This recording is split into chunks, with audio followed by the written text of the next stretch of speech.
ಏನ್ ಹೇಳ್ತಾ ಇದೀಯ ನೀನು ಅವ್ರ ತವ ಹೋಗಿ ಸಮಯ ಕೇಳೋದಾ? ನಿನ್ಗೇನ್ ತಲೆಗಿಲ್ಲ ಕೆಟ್ಟೈತಾ ಹೆಂಗೆ? ನೀನ್ ಹೋಗಕ್ಕೆ ನಾನು ಒಪ್ಪಕ್ಕಿಲ್ಲ, ದಾರಿನೂ ಬಿಡಕ್ಕಿಲ್ಲ. ಏಯ್ ಅತ್ತೆ, ನೀನ್ ಒಪ್ಪಿಗೆ ಯಾವ ನನ್ ಮಗ ಕೇಳ್ದ?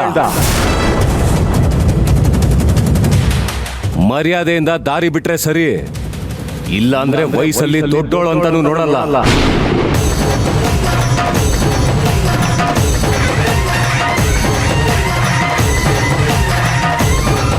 ಅತ್ತೆ, ಮೊದ್ಲೇ ಬಾವನ್ ಕೇಸಲ್ಲಿ ಶಿಕ್ಷೆ ಆಗಿಲ್ಲ ಅಂತ ನೋವು ಅನುಭವಿಸ್ತಾ ಇದ್ದೀನಿ. ನಿನ್ನ ಕೊಂದು ಅದೇ ನೆಪದಲ್ಲಿ ಜೈಲ್ಗೆ ಹೋಗಿ ಶಿಕ್ಷೆ ಅನುಭವಿಸ್ಬೇಕಾಗತ್ತೆ. ಬಿಡು ದಾರಿನ. ಬಾ ತುಳಸಿ.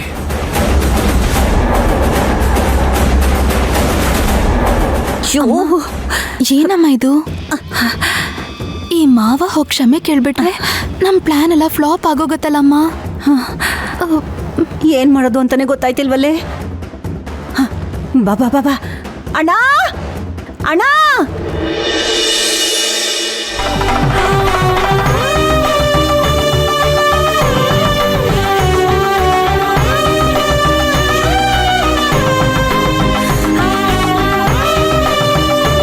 ತುಳಸಿ, ಇಂದ್ರ, ಇಬ್ರು ಎಲ್ಲಿಗೆ ಹೊರಟ್ರಿ? ಅಯ್ಯೋ ಬಿಡ್ತು, ನಾನ್ ನೋಡು ಎಲ್ಲಿಗೆ ಅಂತ ಕೇಳ್ತಾ ಇದ್ದೀನಿ. ಏನಿಲ್ಲ ಅತ್ತೆ, ಅಣ್ಣನ ಮನೆಗೆ ಹೋಗ್ತಾ ಇದೀವಿ. ಅಣ್ಣನ ಮನೆಗ? ಹೌದಮ್ಮ, ನಡೆದಿದ್ದಕ್ಕೆಲ್ಲ ಕ್ಷಮೆ ಕೇಳಿ ಇನ್ಮೇಲಾದ್ರೂ ಒಂದಾಗಿರೋಣ ಅಂತ ಕೇಳೋದಕ್ಕೆ ಹೋಗ್ತಾ ಇದೀವಿ.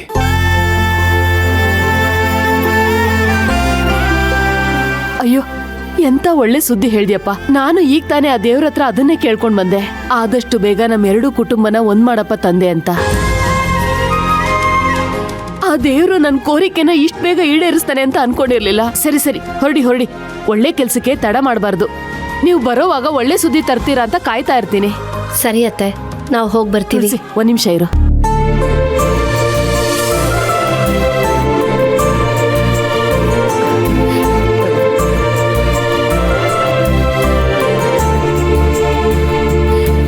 ಸರಿ, ಈಗ ಹೋಗಿ ಬನ್ನಿ.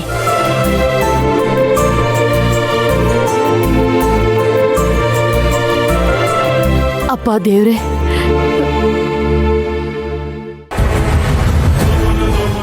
ಏನ್ ಹೇಳ್ತಾ ಇದೀಯಾ? ಸುಳ್ಳು ಬಗಳಿದ್ರೆ ನಿನ್ನ ನಾಲ್ಗೆ ಸೀಳ್ಬಿಡ್ತೇನೆ.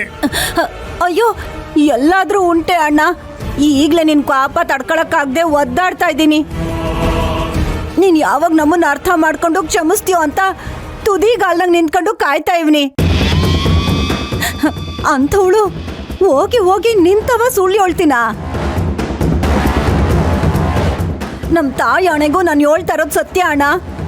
ನಾನು ಹೇಳಿರು ಕೇಳ್ದೆ ಆ ತುಳಸಿ ಇಂದ್ರನ್ ತಲೆ ಕೆಡ್ಸಿ ಆ ಶಿವರಾಜು ಜ್ಯೋತಿ ಕಾಲಿಡಿಯಕ್ಕೆ ಕರ್ಕೊಂಡೋಯ್ತಾವಳೆ. ನಾನ್ ಬ್ಯಾಡ ಕಣು ಅಂತ ಅಡ್ಡ ಹೋಗಿದ್ದಕ್ಕೆ ನಿನ್ನ ಮಗ ನನ್ನೇ ಕೊಂದು ಬಿಡ್ತೀನಿ ಅಂದ್ಬಿಟ್ಟ. ಆ ಮಟ್ಟಕ್ಕೆ ತಲೆ ಕೆಡ್ಸವಳೆ. ಆ ಜ್ಯೋತಿ ನೋಡಿರೆ ಚಿಕ್ಕಪ್ಪ ಅಂತಾನು ನೋಡ್ದೆ ನಿನ್ ಮೇಲೆ ಕಂಪ್ಲೇಂಟ್ ಕೊಟ್ಟು ಆ ಇನ್ಸ್ಪೆಕ್ಟರ್ ಕೈಯಿಂದ ನಿನಗೆ ಎಂತ ಚಿತ್ರ ಹಿಂಸೆ ಕೊಡ್ಸಿದ್ಲು. ನಿನ್ನ ಮಗ ನೋಡಿರೆ ಅದನ್ನೆಲ್ಲ ಮರ್ತು ನನ್ನನ್ನು ಕ್ಷಮಿಸು ಅಂತ ಅವಳು ಕಾಲಿಗೆ ಬೀಳಕ್ ಹೋಯ್ತಾ ಅವನೇ.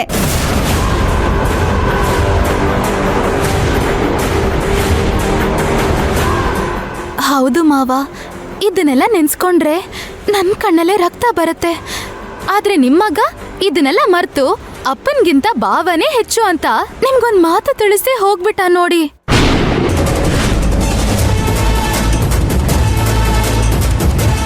ಕೊನೆಗೂ ಇತ್ಲು ಗಿಡ ಮದ್ದಲ್ಲ, ಒಬ್ಬ ಮಗ ಅಲ್ಲ ಅಂತ ನಿರೂಪಿಸ್ಬಿಟ್ಟ. ಅವನು ಹೆಂಡತಿ ಗುಲಾಮ ಆಗ್ಬಿಟ್ಟವನೇ ಅಣ್ಣ. ಅವನು ಆಗಿಲ್ಲ ಅಮ್ಮ, ಅವಳು ಹಾಗಾಗೋಗ್ ಮಾಡಿದಳಷ್ಟೇ. ಎರಡೂ ಒಂದೇ ಸುಮ್ಕಿರೆ ಅಣ್ಣ. ಇವಾಗ ಏನಾರ ನಮ್ಮ ಇಂದ್ರ ಅಲ್ಲಿಗೆ ಹೋಗಿ ನಾನೇ ಶಿವರಾಜು ಹೊಡೆದ್ಬಿಟ್ಟೆ, ನನ್ ತಪ್ಪಾಯ್ತು ಅಂತ ಕೇಳ್ಬಿಟ್ಟ ಅಂದ್ರೆ ಆ ಜ್ಯೋತಿ ಇದನ್ನೇ ಇಟ್ಕೊಂಡು ನಿಜವಾಗ್ಲೂ ನಮ್ಮ ಇಂದ್ರನ್ ಜೀವನ ಪರ್ಯಂತ ಜೈಲಲ್ಲಿ ಕೊಳೆಯಂಗ್ ಮಾಡ್ಬಿಡ್ತಾಳೆ. ಆಮೇಲೆ ಕೊನೆಗಾಲದಲ್ಲಿ ನಿನ್ ಬಾಯಿಗೆ ನೀರ್ ಬಿಡಕ್ಕೆ ನಿನ್ ಮಗ ಜೊತೆಗಿರಕ್ಕಿಲ್ಲ ಹೇಳಿವ್ನಿ. ಈಗೇನ್ ಮಾಡ್ತೀರಾ ಮಾವ? ನೀನ್ ಹೇಳ್ದಾಗೆ ನನ್ನ ಮಗ ಏನಾದ್ರು ಅಲ್ಲಿಗೆ ಹೋಗಿ ಅವಳ ಕಾಲಿಗೆ ಬಿದ್ದಿದ್ದೆ ನಿಜ ಆದ್ರೆ ನಾನು ಅಲ್ಲಿಗೆ ಹೋಗಿ ಎಲ್ರ ಮುಂದೆ ನನ್ನ ಕತ್ತರಿಸ್ಕೊಂಡ್ಬಿಡ್ತೀನಿ.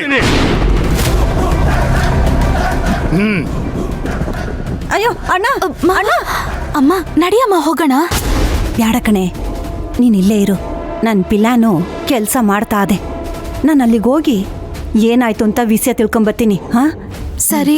ಅಣ್ಣ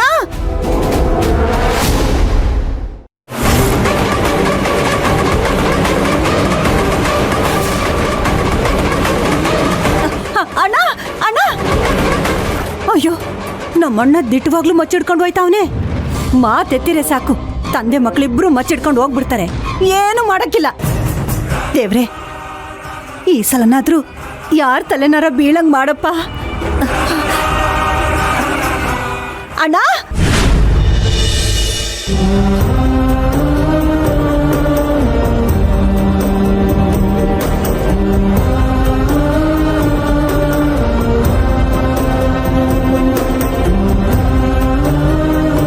ತುಳಸಿ ಬಾ.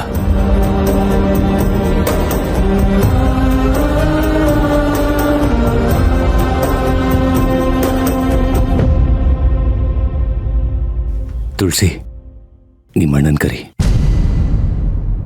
ಅಣ್ಣ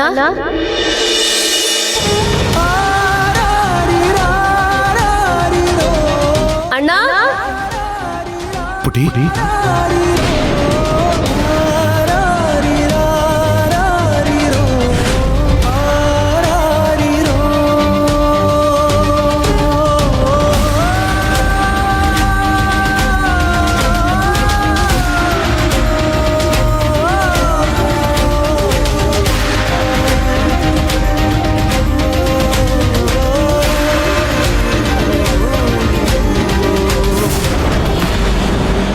ಪುಟಿ, ಇಂದ್ರ, ಬನ್ನಿ ಬನ್ನಿ ಒಳಗೆ.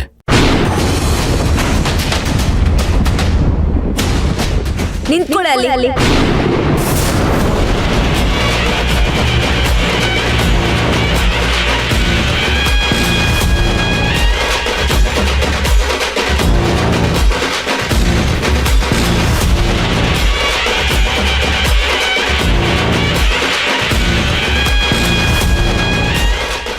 ನಡಿಯೋ ನಡಿಯೋ. ಜ್ಯೋತಿ, ನಾವಿಲ್ಲಿ ಜ್ಯೋತಿ. ಬಂದಿರೋದು.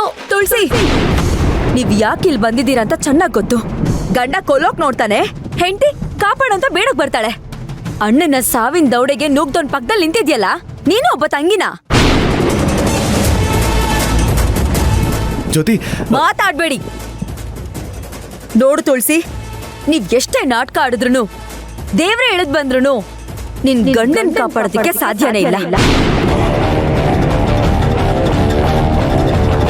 ನಿನ್ನ ಗಂಡನ ನನ್ನ ಗಂಡ ಕ್ಷಮಿಸ್ಬೋದು, ಆದ್ರೆ ನಾನ್ ಕ್ಷಮಿಸಲ್ಲ. ನಿನ್ನ ಗಂಡನಿಗೆ ಶಿಕ್ಷೆ ಆಗೋ ಹಾಗೆ ಮಾಡೇ ಮಾಡ್ತೀನಿ. ಇಂಥ ಅಯೋಗ್ಯನ್ಗೆ ಇಂಥ ಕೊಲೆಗಾರನ್ ಶಿಕ್ಷೆ ಆಗ್ಲೇಬೇಕು.